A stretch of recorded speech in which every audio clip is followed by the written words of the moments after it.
नमस्कार. मी ऋषिकरत शेतकरी बंधूंनो, नमो शेतकरी महासन्मान निधी योजनेच्या 8व्या हप्त्याच्या संदर्भात महत्त्वपूर्ण असं अपडेट आहे.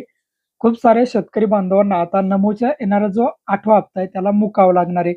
पीएम किसानच्या धर्तीवर सुरू झालेली महत्त्वपूर्ण योजना म्हणजे नमो शेतकरी महासन्मान निधी योजना, जिचा शेवटचा हप्ता आता या ठिकाणी नोव्हेंबरच्या पहिल्या आठवड्यामध्ये शेतकरी बांधवांच्या खात्यामध्ये क्रेडिट केला गेला. आता शेतकरी बांधवांना या ठिकाणी आस लागली होती की नमो शेतकरी महासन्मान निधी योजनेचा हप्ता कधी येणार आहे. तर शेतकरी बंधूंनो, लवकरच तुमच्या खात्यावरती नमोचा हप्ता या ठिकाणी टाकला जाणार आहे.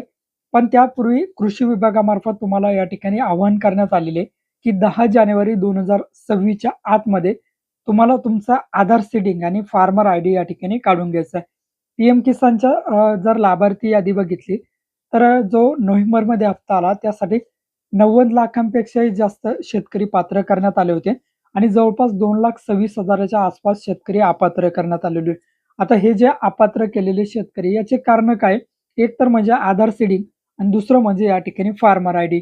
तुमचं जर शेतकरी कार्ड किंवा फार्मर आयडी काढलेलं नसेल, तर त्यामुळे त्या शेतकरी बांधवांना पीएम किसानचा नोव्हेंबर महिन्याचा हप्ता या ठिकाणी पडलेला नाही.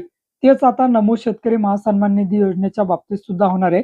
त्यामुळे कृषी विभागामार्फत तुम्हाला या ठिकाणी आवाहन करण्यात आलंय की 10 जानेवारी 2026च्या आतमध्ये सर्व शेतकरी बांधवांनी फार्मर आयडी काढणं गरजेचं आहे. अथवा आता जो निवडणुकीच्या पूर्वी या ठिकाणी जिल्हा परिषद असेल किंवा पंचायत समितीच्या ज्या निवडणुका लागणार आहे, त्यापूर्वी नमो शेतकरी महासन्मान निधी योजनेचा हप्ता या ठिकाणी शेतकरी बांधवांना क्रेडिट केलं जाईल.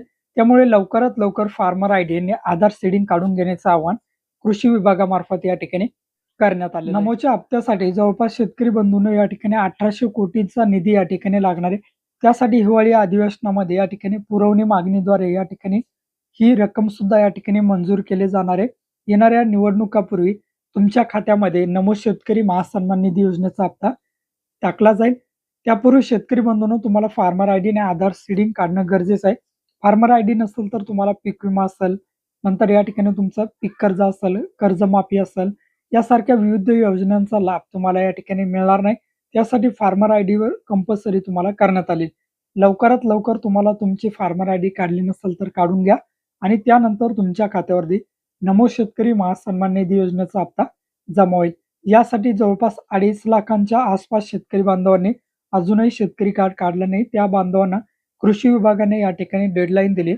10 जानेवारीच्या आतमध्ये या ठिकाणी तुम्हाला फार्मर आयडी काढून घ्यायची. भेटूया अशाच नवीन अपडेट्ससह.